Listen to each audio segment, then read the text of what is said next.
Hello, this is Martin Chuck, inventor of the Tour Striker Training Club, and I'm here at the Raven Golf Club Phoenix in beautiful Phoenix, Arizona.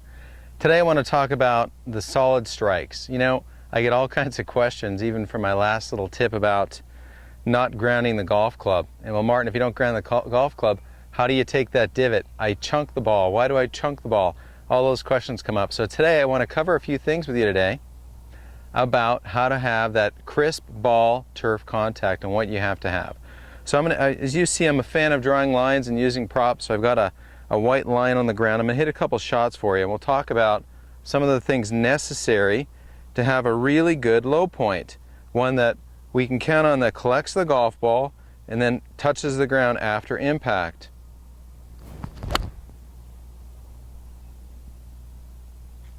Okay, that was a really well struck 7-iron. I can't hit it much better than that, so I'm going to quit while I'm ahead.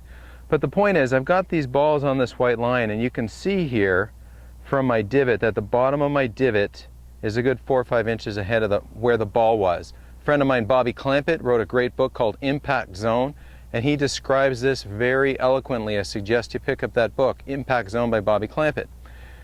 Now, how do we get that forward swing bottom? How do we avoid this shot that so many are plagued by? The fat shot. I hit that so fat my club skipped over the golf ball. Man, I'll tell you what, let's try that again. This time, boy oh boy, I'm really going to keep my head down. I'm going to keep my head down this time. You at Revolution Golf, I want you to watch this. Watch my head. Watch me keep it down. Oh. Well, gosh, I topped that one, and I kept my head down. I'm going to keep my head down again. I'm not going to raise up, I'll tell you what, because I certainly don't want to chunk it, and I don't want to hit it fat.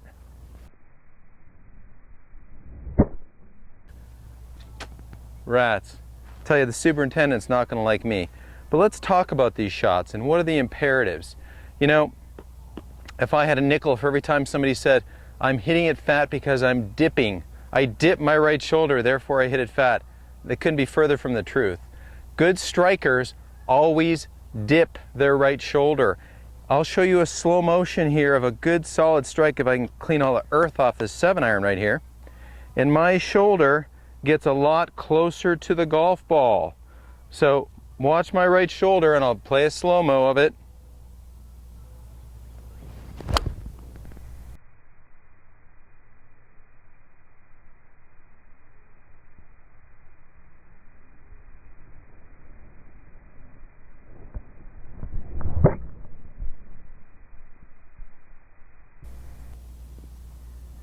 Gets a lot closer to the ball. In fact, that divot was too far ahead.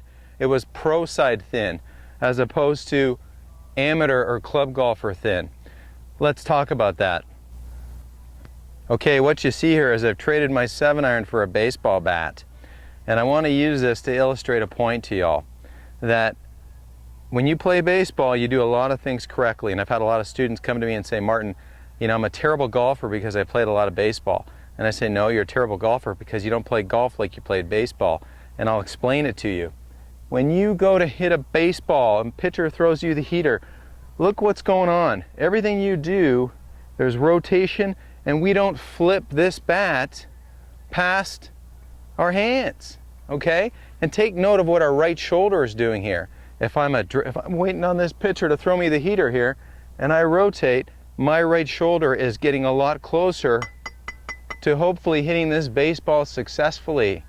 So again, when this ball is coming in, watch what my right shoulder does. It works closer to what I'm about to hit.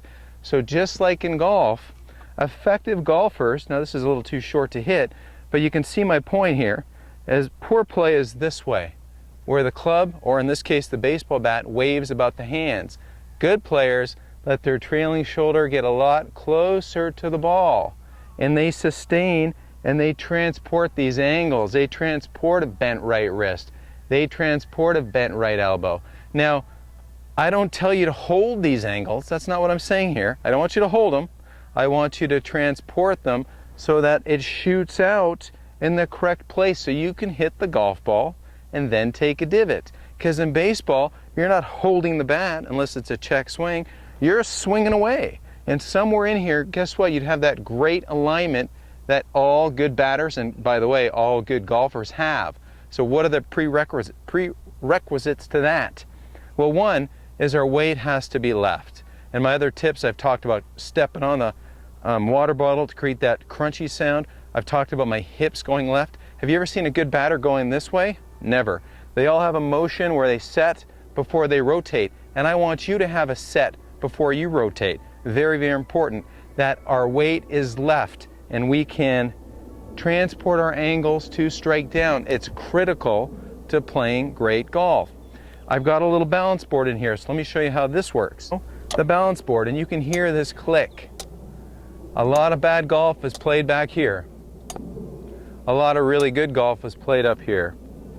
Now, I'm not going to say that you have to put all your weight to the left and keep your weight to the left, but I will say that at some point, if my weight's 50-50 and I'm on 2 bathroom scales right here, then I'm not going to play very much good golf going this direction.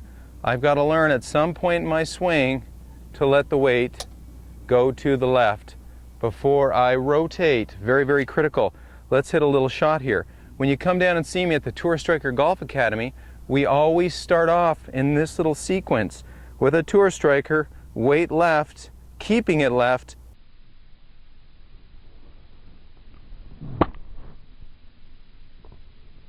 and learning how to hit this little punch shot.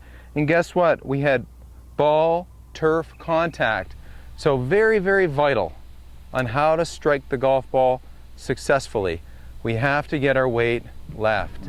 You didn't see my head and everything go with me, but it's really important to learn how to transport those angles like most of you already know how to do well when you throw a football, when you use a baseball bat, when you use a tennis racket, you're transporting angles. The difference in golf, we have to manage this little devil, the club face. And what we do in golf is we flip this club face about our hands. So hopefully this tip has helped you to learn how to transport those angles. The vital things, weight left, really, really important. Oh, and let's get the golf ball in the right position, people. So many slicers want to play the ball forward so that they feel like they can hit it later in the arc and not hit it as far to the right. That's the last thing you want to do. All you slicers out there trying to hit the golf ball first, get the golf ball more in the center of your stance or just left center, because if you're hitting a slice, we don't want to move it forward. We want to hit it on the way down to the ground on an inside-out path. That's how we hit the ball, the little ball, before we hit the big ball, the one we're standing on. So this is Martin Chuck from the Raven Golf Club Phoenix. Come on down here and see me sometime.